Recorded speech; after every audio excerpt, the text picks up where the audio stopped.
بين الدخول فحوملي. So قريش in Mecca كانت العاصمة الثقافية.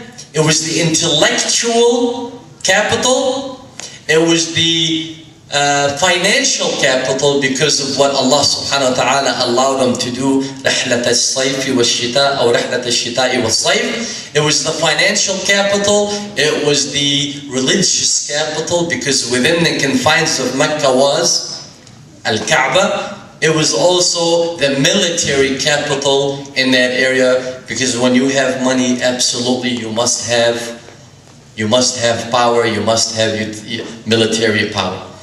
Here, the Holy Prophet ﷺ understood the situation. For 13 years in Mecca al-Mukarramah, he couldn't do anything.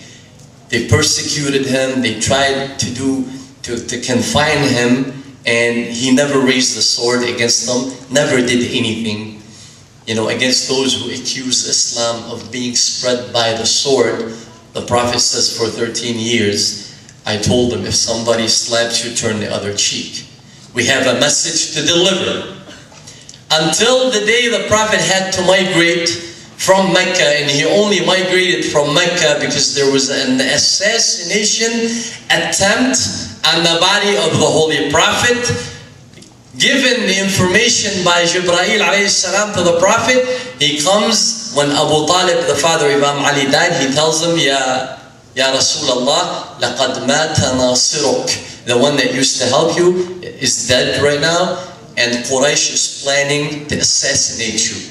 They gathered up in a place called Dar al-Nadwa. Now they're going to assassinate you.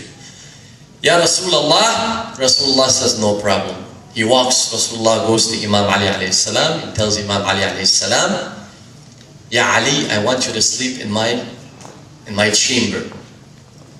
I need to migrate.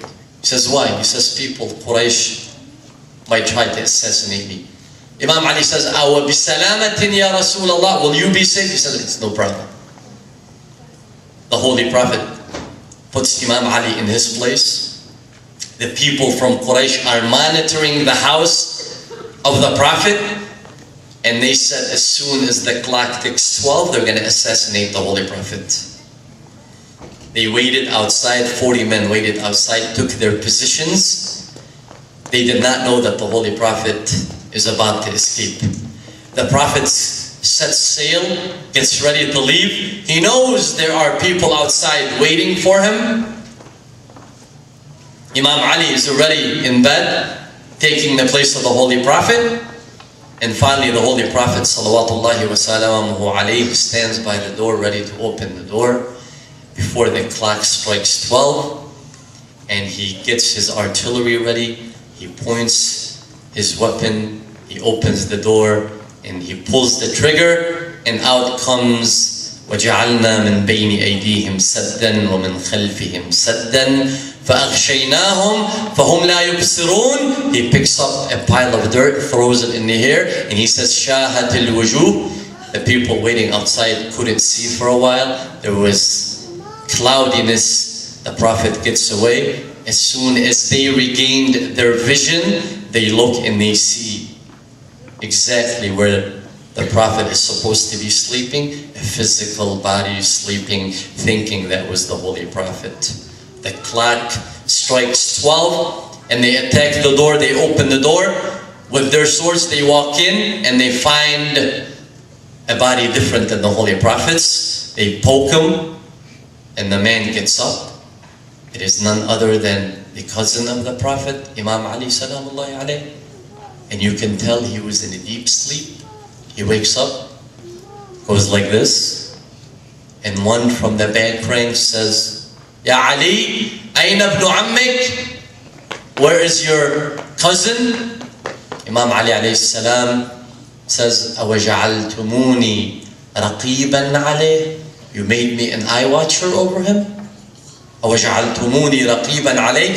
This situation registered for Imam Ali alayhi salam the first physical standoff of its kind that put his name amongst the elite.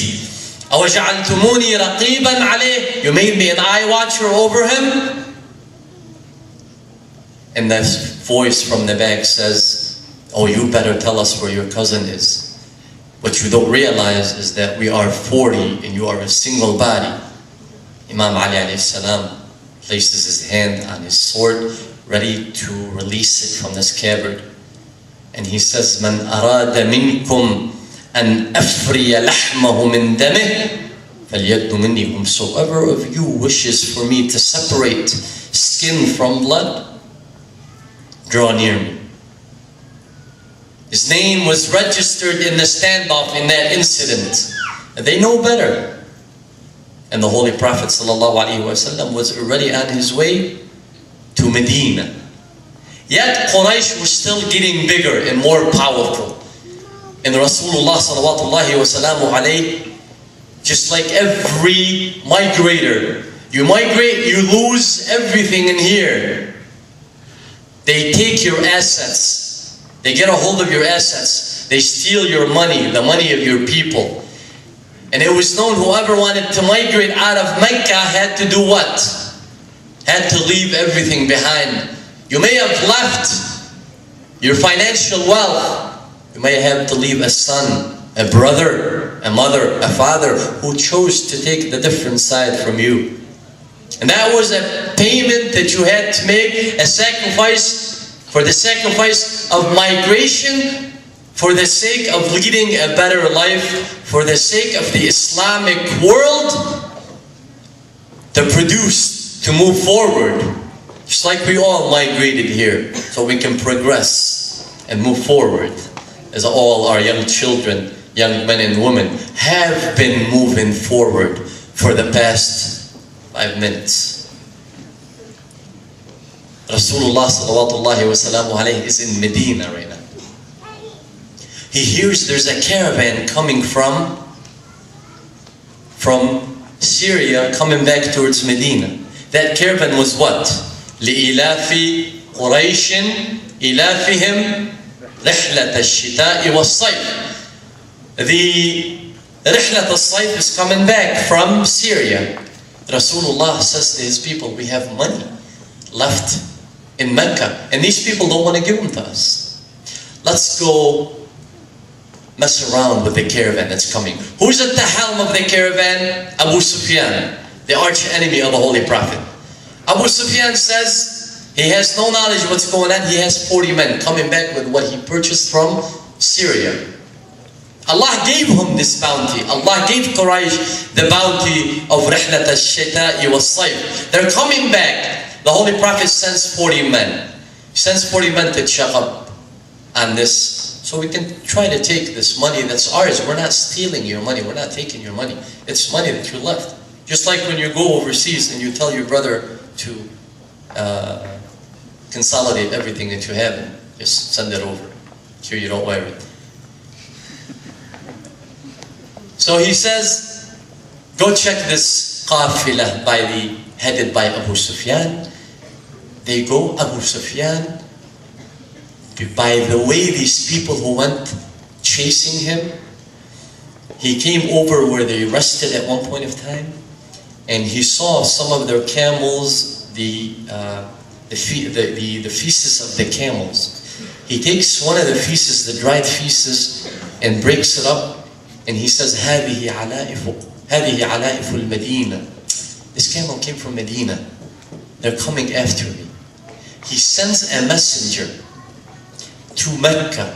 He says to the messenger, his name was Damdam ibn Amr. He says, you rush as fast as you can to Mecca. You tell the Meccans, and you need to put a show on. You get there, you cut yourself, you rip your clothes, you take your hat, and you start yelling in front of the people of Mecca, Al-Latima, Al-Latima. Latima meaning Al-Masari. Done. I need you to make a theatrical play so the people of Mecca will answer to you. Let's go to Mecca. Atika bint Abd al-Muttalib. Ammat al-Nabi, Atika bint Abd al-Muttalib. She has a dream. She comes and she tells the dream to Quraysh. She says, I saw a man coming through. He coming through on his mule. He replaces the mule. He takes a camel and goes on Jabal Abi Qubays.